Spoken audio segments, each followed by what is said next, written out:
Okay. One more panel. You can stay standing for it, or probably more comfortable to take a seat. We'll be digging into some specifics around things we've been discussing this morning, but ultimately looking at the energizing of clean tech and digging into investment trends for technological innovations, I should say. I'd like to welcome to the stage our panelists, Roger Martella, Chief Sustainability Officer at GE and Head of Engagement, Government Affairs and Policy for GE Vernova, Greg Jackson, CEO of Octopus Energy, Mike Train, Chief Sustainability Officer at Emerson, and Gabriela Prata-Diaz, Head of Business Models and Market Strategy for the UNEP Copenhagen, and also acting Head of the Copenhagen Center of Energy Efficiency. To moderate the panel, Kate Height, Partner at Bain & Company. Thank you.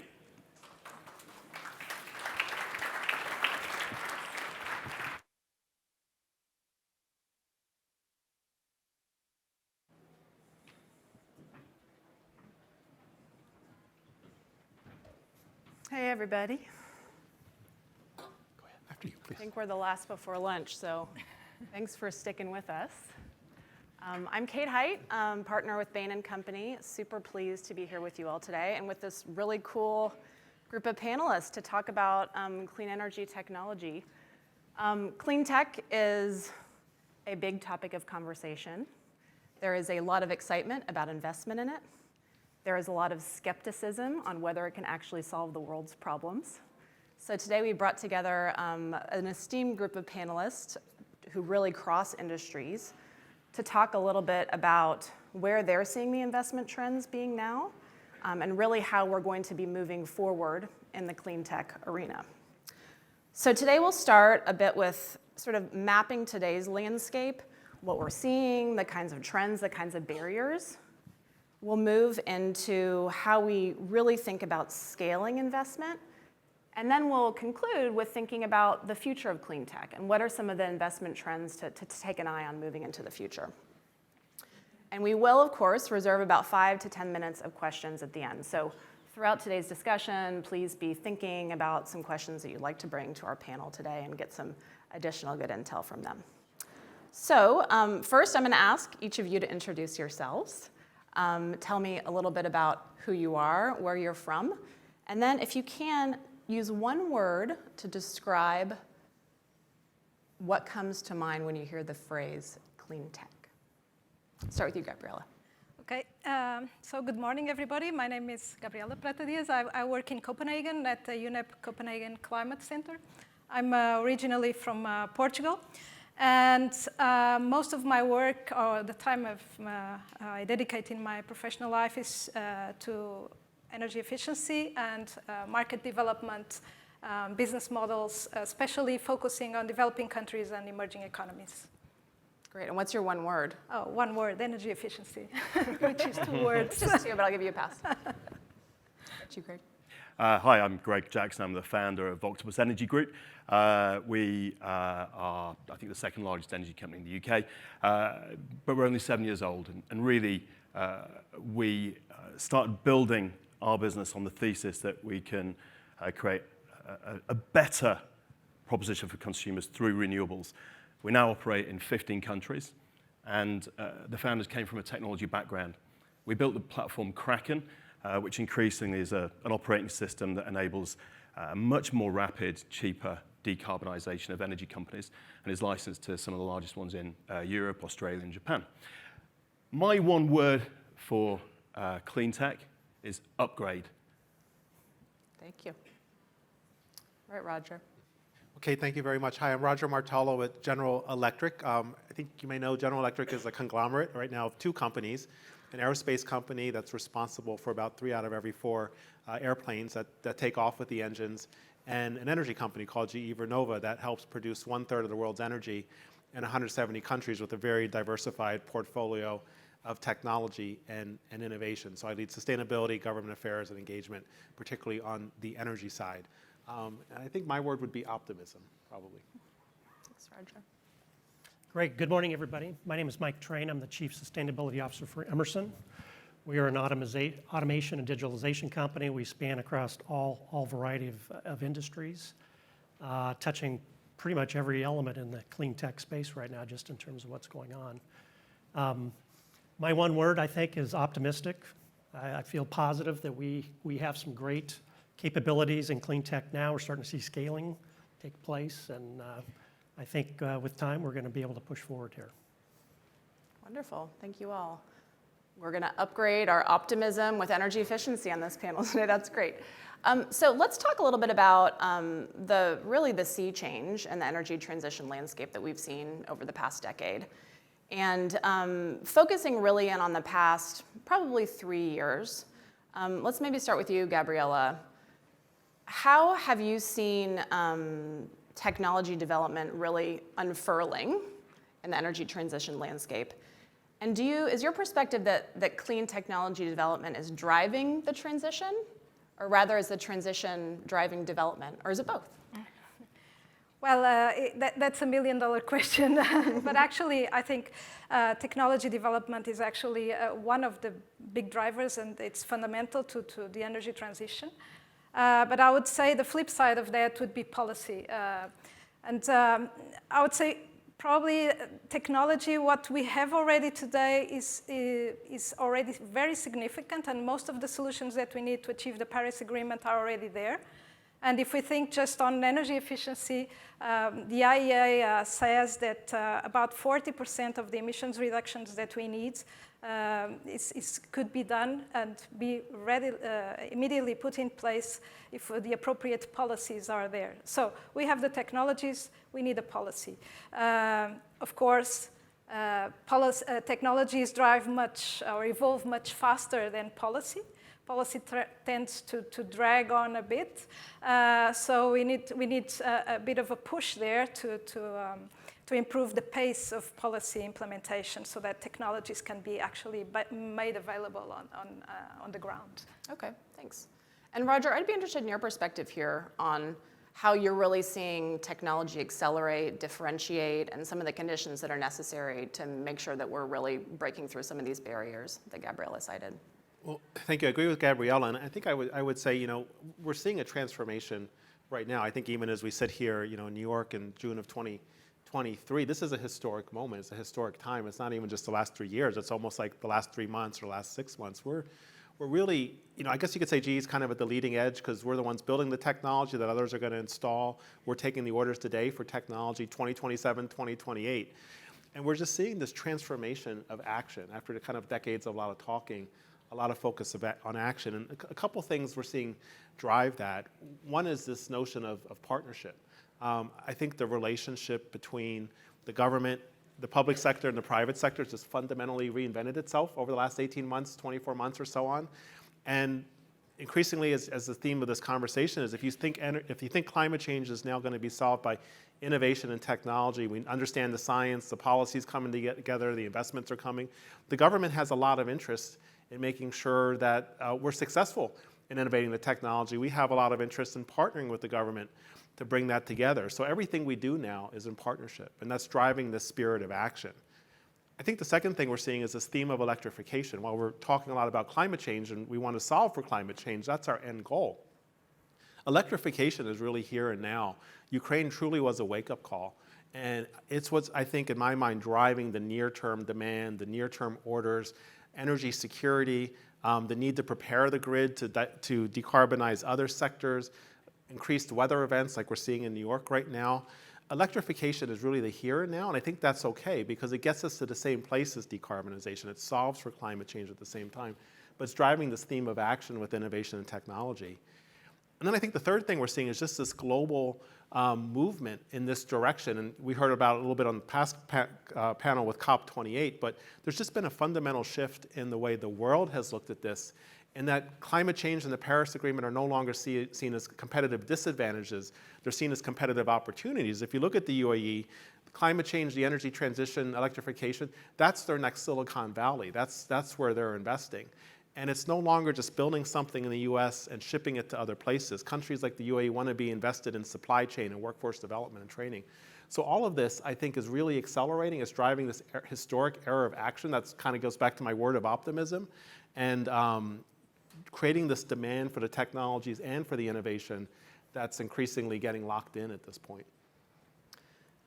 So Greg, let's continue on that theme of electrification, since that's what you do, and on the theme of upgrading. And how are you seeing the opportunity for technologies like what you offer to really expand the solution space here? Yeah, I think we can probably think about technology in two parts. One is the physical infrastructure. How do we generate, transmit, and store electricity? How do we use it? And the other is the digital technologies that enable us to do that ever more efficiently. Now, picking up on Roger's point about the partnership between public sector and private sector, the internet was essentially fostered in education, in the military, and in the public sector. But it transformed society when it was let loose with the innovation and the capability and the investment of the private sector to use it to change everything. And none of us could have predicted where it would have gone. No one could have predicted when the iPhone was launched that it would help us get through a pandemic, that it would change the cab industry, that it would change the way that people meet their future spouses.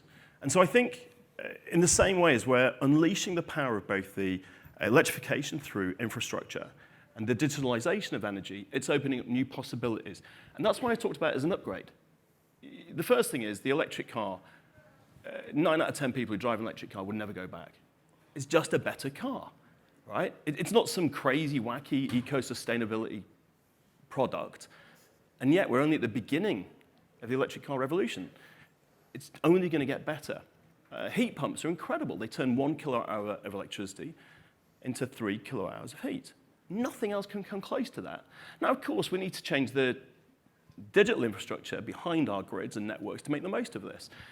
What we found is as we put more renewable generation onto grids, so we end up with problems like curtailment, literally turning off wind farms when it's windy, having too much solar when it's sunny, because we haven't yet got the price signals that will allow technologists and providers of consumer products to optimize and grab that electricity when it's abundant. But that's going to happen. When the iPhone launched, there were a couple more things to note. The first is it launched with Edge as its wireless signal. Now, if you open your phone today and you get an Edge signal, you turn your phone off and write a letter. We didn't wait for 5G. It got us on the path that led to the true revolutionization of communications.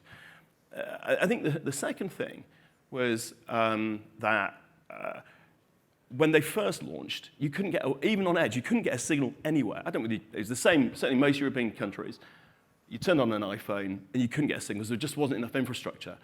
We consumerized the product, and that consumer demand meant that the infrastructure providers had to speed up and deploy the infrastructure we needed for the world we wanted.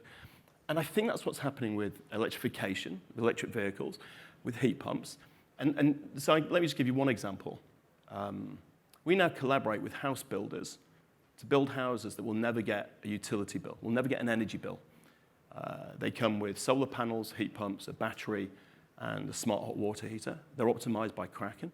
And we guarantee, because there's enough data available, that we can optimize that house so it never gets a bill.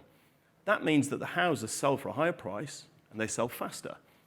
So house builders love it, consumers love it, and by the way, I should say as an energy utility, they're more profitable than people who pay for electrons, all enabled by these technologies. Now, in the same way that no one would have forecast the QR codes that got us through the pandemic, no one would have forecast that the energy revolution was already going to lead to this upgrade in people's lives, and we're only just starting. Love it. So Mike, let's continue on the theme of what consumers are asking for, right? You work with a lot of different clients, helping them upgrade their technologies, helping them abate their emissions, helping them improve their energy efficiency. How are you seeing that demand from your clients? What are the technologies they're leaning into? Where are they asking you to make additional investment and provide services?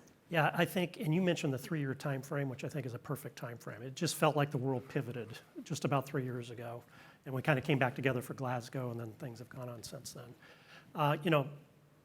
Every major company in the world right now has made their commitments to support what the Paris Agreement outlined, and so from the business side of the world, we are seeing a lot of demand for new solutions, energy efficiency, and those types of things.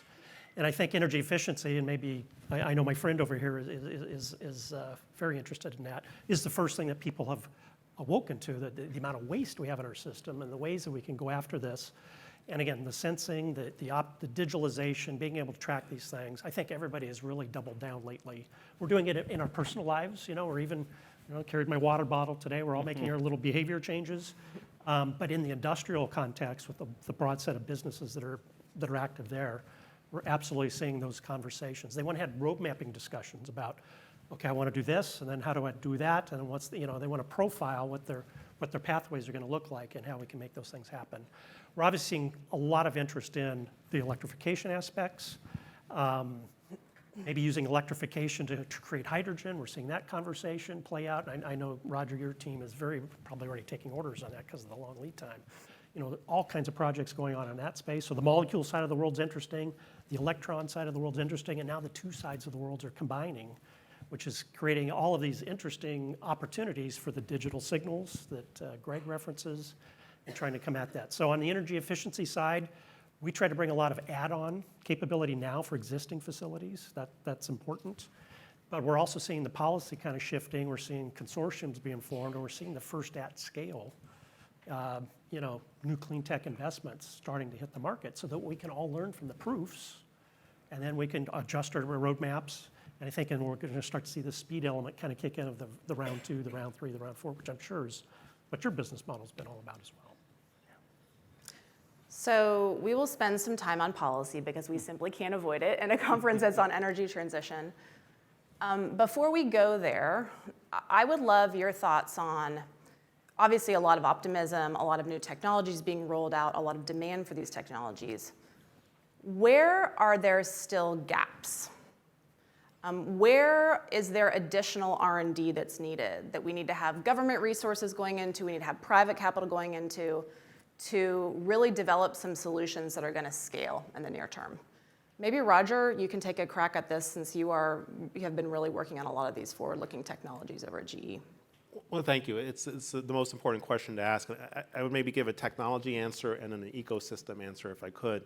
On the technology, like other companies, we have an ambition to be net zero by 2050. So for the company that makes electrification equipment, that makes the energy producing equipment, what that means is our commitment is to decarbonize the energy sector by innovating the technology our customers need and our countries need. So we're very focused on our roadmap of where are the gaps to get us to 2050 and net zero. From a technology perspective, we think of the universe in 2 eras. This era being a decade of action where we lay the foundation for the future. And that's growing renewables as fast as we can, hardening the grid with digital tools, with physical tools. And with being in 170 countries, we have to look at gas as the most quickest way to reduce emissions and set foundations for decarbonization in many parts of the world and access to affordable, reliable, sustainable electricity. So in terms of the gaps, this decade we have a sense of where we're going. The Inflation Reduction Act, I think, closed the biggest gap by giving us the certain policy signal we needed. But we have to look at the next decade because this decade is not going to be enough. The technology we have today is not enough. And so we have to look at what's around the corner. The next era is the breakthrough technologies that come online in the next decade. Small modular nuclear reactors, hydrogen as a fuel, carbon capture sequestration. And this is where we are working most closely with our government partners, with other private partners, through technology collaboration agreements. Small modular nuclear reactors is a good example. We're working in North America, Canada, US, Eastern Europe, other parts of the world, to collaborate with governments and companies to do what no one company could do alone and invest in small modular reactors so we can roll them out as quickly as possible. So these breakthrough technologies is where I think there's a lot of focus on gap filling, the innovation, the research and development, and what we need to do there. So that's maybe my technology response to your question. The other part briefly is beyond the technology. It's just creating the ecosystem to be successful. I spoke at a conference yesterday in DC on permitting reform. And now we have this happy situation where the technology is here, the orders are coming in, the money's being spent, but we don't want to not succeed because of permitting. So we have to fix that part of the ecosystem. Workforce development, supply chain, I mentioned this earlier, making sure we're going to disadvantaged communities, underserved communities, we're inspiring them to be the next generations of leaders and technicians. We have a program called Pathways to Win, which goes into high schools and colleges and wants to build up the next generation. So increasingly, we have to be solving for the ecosystem. At the same time, we're solving for the technology because we'll get there on the technology, but we have to make sure these other elements, permitting, workforce, supply chain, are ready to make sure we can get everything underway. Thank you. Gabriele, I'd love to bring you in here. Roger was citing a number of things. I know GE operates all over the world, a number of things that are really part of what we're trying to solve for countries like the US, countries in Europe. You work in a lot of emerging economies. You mentioned that a lot of the technologies that these economies need are already available. How do you think about the gap to adoption of those technologies in some of these areas of the world, in particular the Global South? And how are we going to support that region of the world to scale and adopt these solutions at the pace needed, not only to enable them to go on a decarbonized pathway, but supply basic energy needs to their people? Yeah, thanks. I think in the developing world, a lot of what is needed is a real market transformation for the technologies that we already use. I'm talking about lighting, refrigerators, TV sets, air conditioners, transformers. So all these, we need to have policies in place that do not allow the least efficient technologies to access the market. And that's a lot of work that UNEP is doing on that field, and working with emerging economies and developing countries to transform, to this transformation of what is accessible to the market and remove from the market the most inefficient technologies.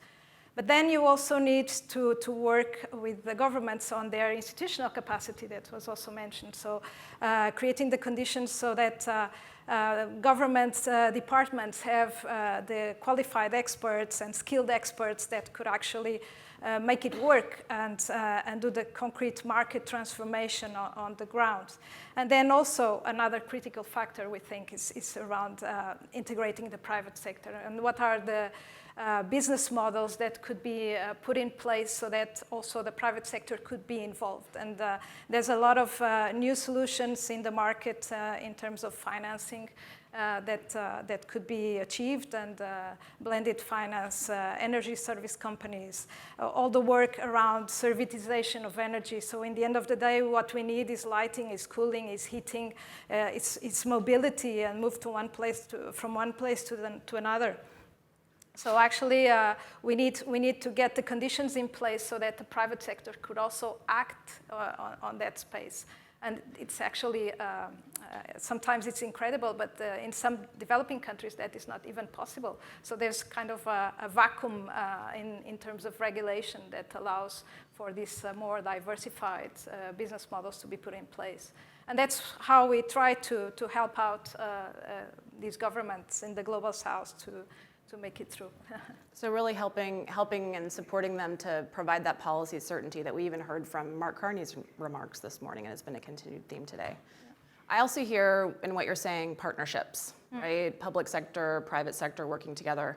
Greg, can you talk a little bit about how that shows up in the work you do, the kinds of partnerships that you're thinking about? Because I would imagine that rolling out a company like yours requires quite a bit of education of different parties on what the possibilities are and how to make progress. That's a really good opener, I think, for an important point. Sometimes people have said to me, look, to help consumers make the most of the energy transition to electrify, we need consumer education. And actually, I think consumers are amazing at educating themselves. Probably when you first bought a smartphone, you've never had a training session, and yet you've increased your ability to use that phone to run your life in special ways. And I think that's what's happening with electrification. In many ways, I think it is the opportunity for companies, governments, and regulators to educate themselves as to the possibilities that are now opened up, and doing that in a hugely respectful way of where everyone's come from and the preconceptions we all have.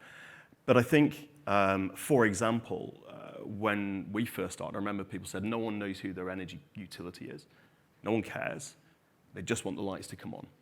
And yet, in the winter just gone, and certainly in the UK, more than half of all the customers we've got that have got smart meters shifted their energy consumption to reduce the need for diesel and coal backups. And in fact, even in the energy crisis, the UK could have got through this winter with no coal. Coal was turned on once just to keep the plants alive. Consumer flex was one of the biggest ways of solving that problem. Now, who would have thought that 3 or 4 years ago? Now, that's come through the collaboration of enormous amounts of in-market trialing, improving communications and technologies to enable it, and then sharing the results across the regulatory and governmental space. I think one of the most interesting things for us is in Octopus we have a branded utility in many countries, but in Kraken we've got the platform that powers it. And then E.ON licensed Kraken. And people said, hang on, you two are competitors in competitive energy markets. How does that work? And then EDF did, and then Plenitude, and so on. And I think what we're finding is that in the same way as companies that ostensibly competed, collaborated in the extraction of oil and gas, they collaborate on exploration, on rights, they may trade with each other, and then compete, for example, on the forecourt. So we're finding electrification. The speed at which we can drive a market that's better for consumers and delivers net zero is hugely accelerated when companies, organizations that traditionally competed, collaborate. Because ultimately, the energy transition is the greatest white space business opportunity in my lifetime, in generations. We've got a 150-year-old energy system that will be transformed over the next 10 or 15 years. We should be collaborating like Billio to deliver this for consumers and for the planet and for our own stakeholders. And I'll refine that to be not only you need to rebuild infrastructure, but in some places you just need to build infrastructure. Just build. Right? Just build it. Yeah. Mike, how does that sort of collaboration show up in your work? Yeah, I'd say a couple of examples I'd like to share. One is kind of around the consortia that are coming together to kind of do some of the novel solutions, right? So we're working with one right now near the Netherlands called Poseidon, where there's an offshore platform where they want to build an electrolyzer on the platform, use an existing asset, offshore wind, desalinate some water, make some hydrogen, then blend that hydrogen into the natural gas streams that are there, and then utilize existing infrastructure to get it into the Netherlands gas system. Very interesting project. Again, combining all of these different elements around wind energy, desalination, how do you manage the molecules that come out of the electrolyzer, the blending. So I think working in consortia like this, again, there's about 20 companies plus that are involved in this thing, to make that proof and show that proof of what's possible there and all the learning. And again, if you think about it from our selfish point of view around control systems and all the things that we have to manage in that process, managing electrons, molecules, blending, all of those things, it's just taking us to new places that I think are really exciting. So that's more of a technology coming together consortium version. We also do a lot of partnership work with both governments and academia. We're working with groups that are trying to do electrification of traditional chemical processes, which were fossil fired traditionally. And is there a way to get to electrification there so we can decarbonize that piece? And of course, then we can bring the cleaner forms of electricity to support that. So being involved with those groups, again, trying to nurture them forward and work on those types of things as well. And then I'd just say generally around the startup communities, right? We have a lot of traditional companies who are morphing into these other spaces, which is great, and we need their muscle. But there are a lot of startups right now trying to bring their own little piece of activity. One I would highlight is PureCycle, which came out of a Procter & Gamble lab experiment around how do you take a polypropylene plastic and get it back to a clear pellet so it can have a second life in the next product. And they're just now building and have mechanically completed their first facility in Ohio. Again, we've been kind of their digital automation partner on that. And they try to have a born digital attitude about the whole business model and how all of that's going to work. They got to figure out how to get the plastic number 5 to their doorstep. That's a whole interesting set of processes and behaviors and government collaborations, and of course the technological pieces of that. And they have incredible demand on the backside for the companies that want that decarbonized product. So again, being able to help them, support them, nurture them as they go international, we have the ability to give them that kind of international support. So a couple of flavors of collaborations that we have there. Thanks, Mike. And that's a perfect segue to the topic I know you've all been waiting for, was just talking about policy. And Roger, I'm going to come to you on this one. So there are a number of super cool things in the world out there, including the PureCycle example. There are a number of pilots for different things, and many in this room will talk about how you feel like your companies are being piloted to death. How can policy be an enabler for scaling some of this cool stuff? And in particular, in the US, we have the Inflation Reduction Act, which is this huge supply side policy, right? To get all this new stuff out. And our clients who come to Bain are saying, I want to participate in this, how do I do it? And then the question is, who's going to buy the stuff, right? So Roger, how are you thinking about stimulating customer demand, policy as a vehicle for stimulating that demand, so that we can not only have this opportunity to supply the new green stuff, but we're also stimulating the demand. So we start that virtuous cycle, we start really activating the market here. Well, thank you. And so I'll stick with my theme of optimism. So the Inflation Reduction Act is working. Let's just be very clear. It is driving demand today. 2 weeks ago, we announced, not too far from here, up in the capital region, a $50 million investment to build a new factory. It's not really a new factory. Imagine our old legacy Schenectady factory where we built generators and turbines all these years, one of the largest cranes in the country. We want to build a new 6 megawatt onshore wind turbine, the largest that will be made in the United States. We haven't made it here before. Because of the Inflation Reduction Act, we announced that we started construction on this factory, 200 jobs, $50 million investment. By the end of this year, we'll be rolling off 6 megawatt turbines for the first time in the United States, in the capital region, because of these policies. And it's because of our customers' demand. So the policies are working. And one thing we want to be very clear about is we don't think these should just work for the US. We're happy they're working in the US, and we will work with our customers to fully maximize the potential of the Inflation Reduction Act. We're working with the administration. It's been very responsive on making sure we're maximizing the potential, but we're in agreement with the administration. We don't want this just to be the US for the US, that we want to learn from the Inflation Reduction Act and how we can help other nations create similar incentives for success there.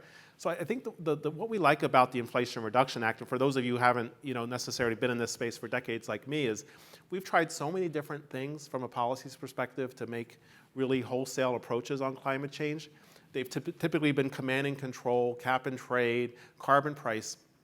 And what changed about the Inflation Reduction Act, as well as the Infrastructure Act, which is bipartisan, it's very much a carrots approach. It's an incentives approach that promotes this partnership, that brings government and the public sector and the private sector working together towards similar goals, and it's taking off like a rocket.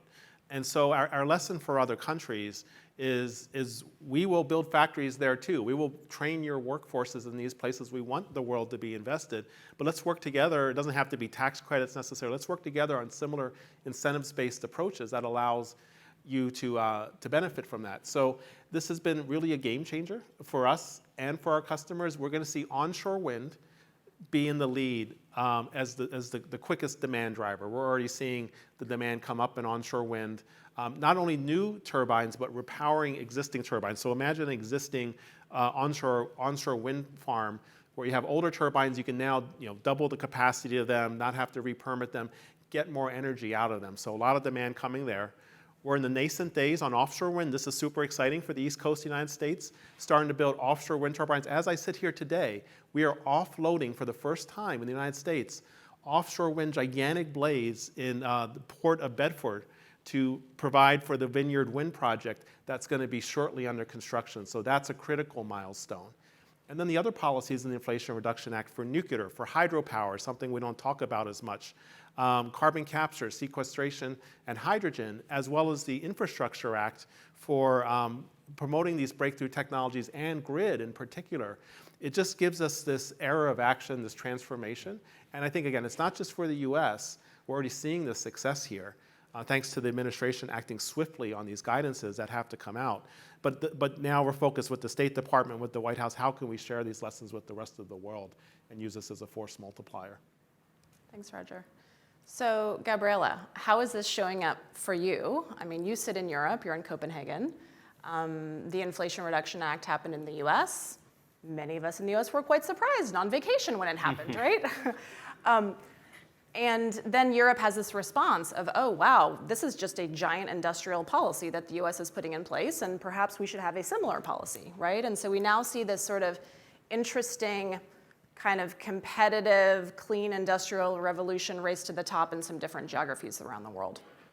I love your observations on what that feels like from your seat in Copenhagen, but also how you are seeing the digestion of those sorts of policies manifest themselves in some other economies that may not even been considering these sorts of policies yet. Are they getting interested in it? Are they in a situation where there are so many other problems to think about? This isn't top of mind. How are you seeing that happen? Yeah, of course, there's always a competition of what needs priority, but finance is critical. So when we start thinking about the energy transition in developing countries and emerging economies, you have to introduce the finance, and the finance is all about de-risking and removing the barriers. Otherwise, you don't have the finance there. And we heard this morning Mark Carney saying that finance prefers to invest on what they know rather than on what is coming. So finance is really limited to the areas that they know, and they are very, very risk averse. So you have to create the conditions so that the finance can actually move in and take their role.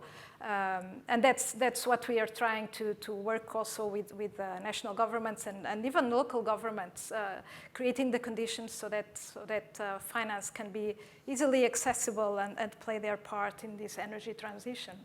So removing barriers, de-risking investments, both in the private sector and the public sector. Thank you. So Mike, tell me a little bit about how you all think about the investments you're making in new technologies and how you can continue that virtuous cycle of investment while also making sure that you are showing up for your shareholders and investors. Sure. So a lot of activities, and I appreciate several of the comments here. I want to go back to the one about the consumer and the sustainability thing. We're trying to build sustainability in as a cultural item in our company.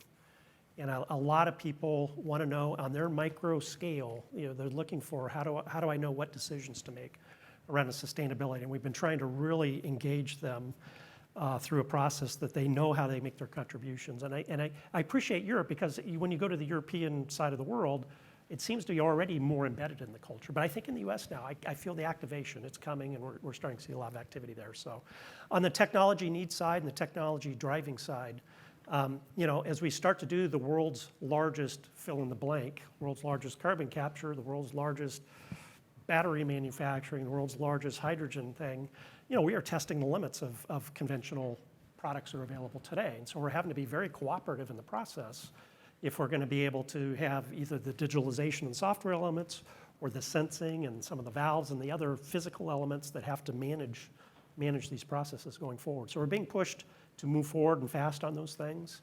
We're fortunate we had, let's say in the hydrogen space, we've had a lot of experience in traditional hydrogen at the backside of a refining type of facility, but now we're taking some of those capabilities. We now have a flow meter so you can do custody transfer of a hydrogen in a refilling station, right? So we had to do some adaptation and trying to create some of those capabilities coming forward. And we're seeing more and more of that as we're going forward.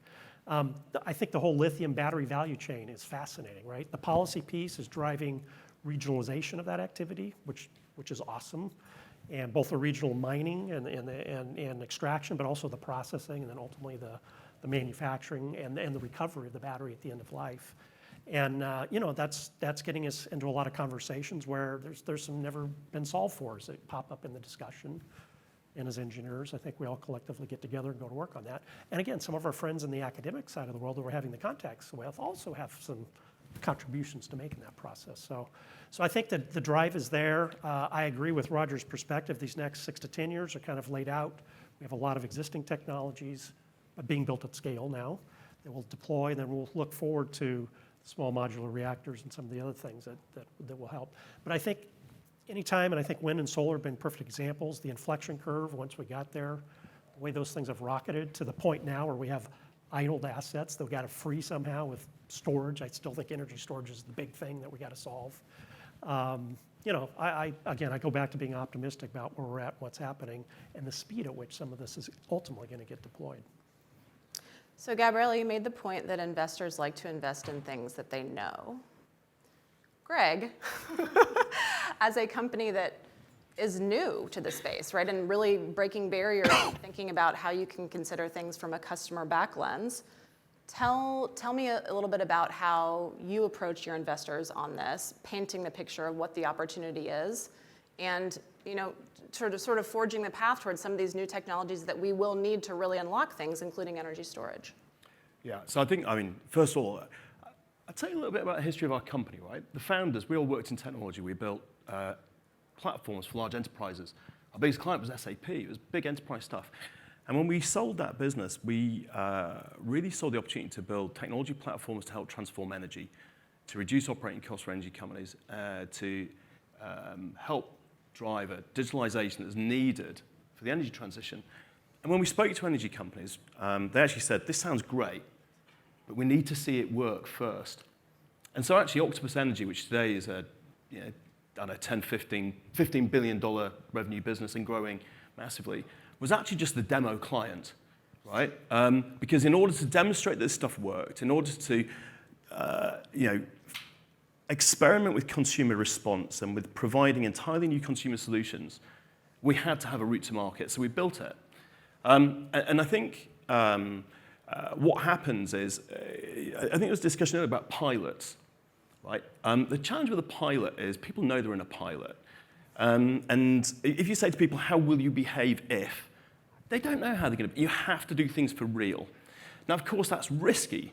It's risky for incumbents, and it's risky for governments, because failure comes with both financial and reputational damage.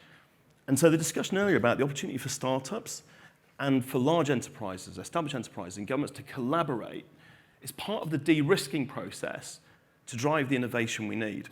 And when it comes to investors, they're able to step up against that. But the real magic, I think, is that in a world of technology, an investor needs to have a de-risked thesis. So, for example, if you've got, in a given country, a regime that provides a certain amount of subsidy for wind farms, and you can build some wind farms. Once you've got the wind farms, you can start to unlock entirely new revenue streams or new ways of monetizing that were not in the thesis. For example, you've got a floor price, but there are times when people will charge electric vehicles when it's windy, and you can actually create extra demand that no one knew about. By capitalizing on that, you can create more demand for wind farms, more support from consumers, and accelerate the change that we're already seeing. And so I think the interesting bit for me is, first of all, collaboration is critical to help de-risk at scale. And then the second thing is unlocking additional value at every stage through innovation, because then we can show the investors, not only did we provide the return we promised, but we've turbocharged it. Thanks. I am mindful that we have about 10 minutes left. You'll have the QR code here, so those who have questions, please do send them over. I'll take the liberty to ask sort of a final question that I have prepared for the panel, and then we'll take questions from the audience. So maybe starting with you, Mike, and then we'll work back our way to Gabriella. What is the one bold prediction that you would make for the next decade of energy technology? And then looking out to 2050, what is your bold prediction for that time frame? Boy, a decade is going to be a long time in our lifetime right now. Just think about the last 3 years and where we're at. I do think in the next 10 years, we are going to have success with these at-scale versions of carbon capture, hydrogen, both creating the hydrogen and finding the use cases for the hydrogen. And maybe there's a little chicken and egg thing there that's going on. But I think we're going to start to see some real implementations that make sense. They're going to be close to economic. We still need the policy pieces to support that. But I think by the time we get to the exit of that 10 years, I think we're going to start to see those things becoming economic. The bold thing for 2050 is I think that the ability to decarbonize the grid pretty fully, I think, is going to happen. I feel confident that's going to happen. Obviously, we have 20 plus years of engineering to go through to get there, and implementations and financing to do. But I think everybody's got their minds on this now. And you just see the speed at some of the things that are happening. I feel very good about where we'll be in 2050. Thanks, Mike. That's you, Roger. For this decade, I'd say for those of us who are in the room, I imagine you're here because, like me, you're all working on this issue. I think we're going to end up this decade in a really strong place, and we'll look back and be happy about where we are, but it's going to be really rocky to get there. And I think that's okay. This is something I think about a lot, is it's not going to be a straight line between now and 2030 if we're looking at that as the date of action. We're going to take a couple steps forward, we're going to take some steps back, and I think we have to be okay with that's the way the scientific method works, and we're going to have to experiment. I go to our labs all the time, and we fail as much as we succeed, and that's exactly what we should be doing. So I think we have to get comfortable with the fact it's not going to be a straight line of momentum, but a decade from now, 2030, we're going to have set the foundation for how to solve this. And I think the next 2 decades, going to 2050, become the decades of implementation. Like I think what we're doing the hard work, I'd like to think, it's figuring it out, having that trial and error, and then we'll leave it, to those who come to lead going forward to really implement. And I think they're going to inherit a much more optimistic, a much stronger position with figuring out how to get clean energy, a more stable grid, more access to affordable, reliable, sustainable electricity, and a planet that's decarbonizing, I think, in increasing ways every year going forward from that point. So I just feel really optimistic about what's ahead once we get past this decade. Well, let me pick up on the investor question, because there's one other really important point, I think, which we'll see across this decade. And that's that some of the leading oil and gas companies will become some of the leading renewables companies. And it will happen faster than anyone imagines. Because traditional investors, including ours, in utilities, in power, for example, have enjoyed a de-risked world. Oil and gas companies are used to making colossal investment bets against market risks, against technology risks at scale, with huge engineering challenges attached and geopolitical issues attached to those. So the leading oil and gas companies that grasp this renewable opportunity will actually be some of the companies that drive change at the greatest scale. At the same time, there'll be companies that no one's heard of that will grow to become the new post-transition, highly digitalized energy majors. But I think across the decade, what we'll find is decarbonization will start becoming, electrification will start becoming self-sustaining, self-generating, because at every stage, it makes itself better. For example, today, a lot of the energy for example, building wind turbines or solar panels or electric car batteries or electric cars is coming from fossil fuels. But as we tap into more and more cheaper and cheaper renewables, so we'll be making these technologies with cheaper and cheaper renewables, we'll see the cost coming down. And I think what that means is we get this exponential improvement in the cost of all the clean technologies over and above anything we expect because of the way they work together.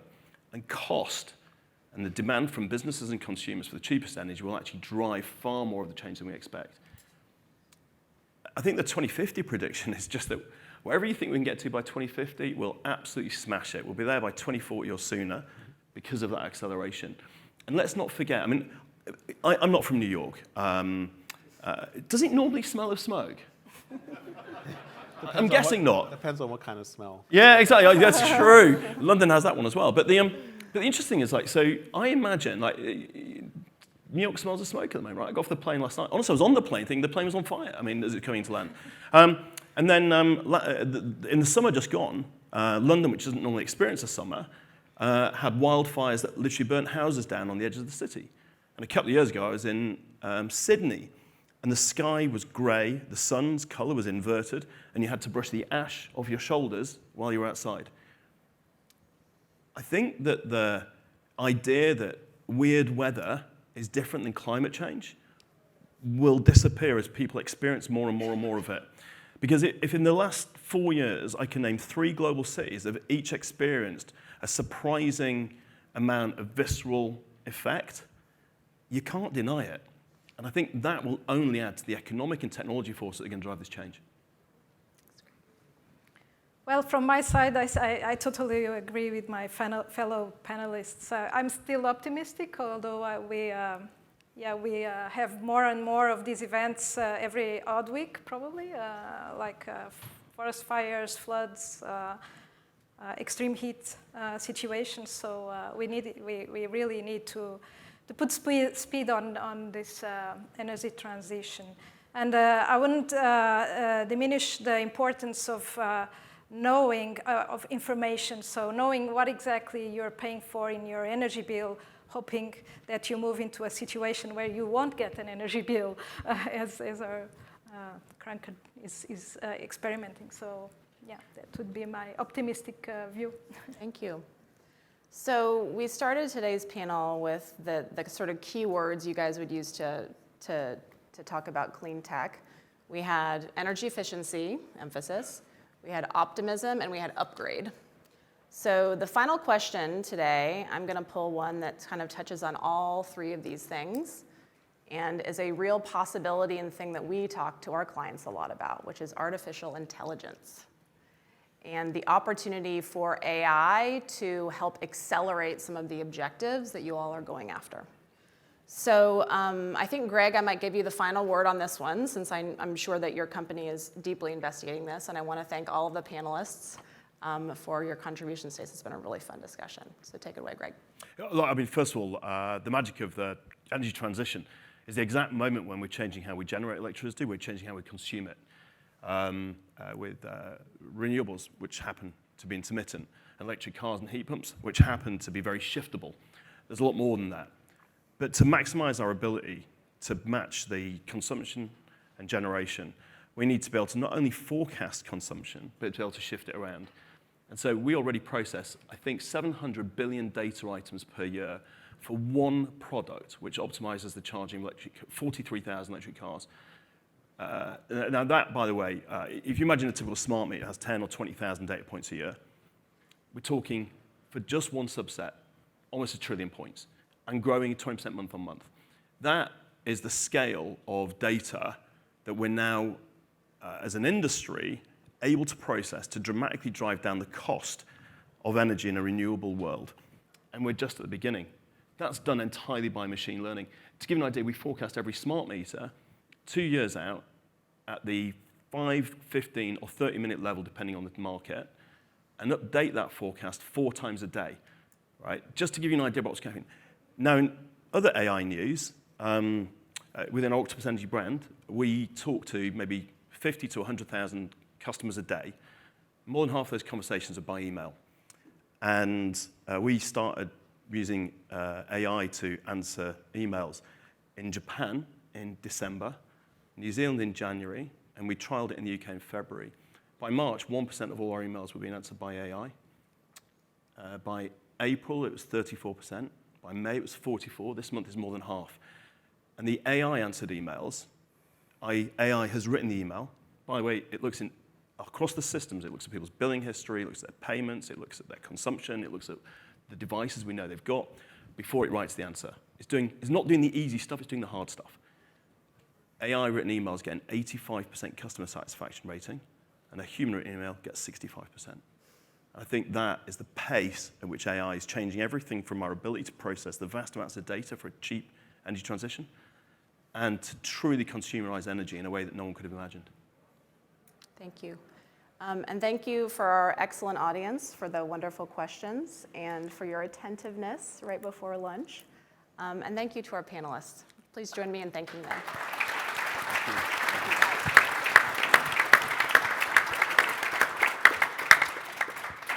Good job. Thank you. Thank you.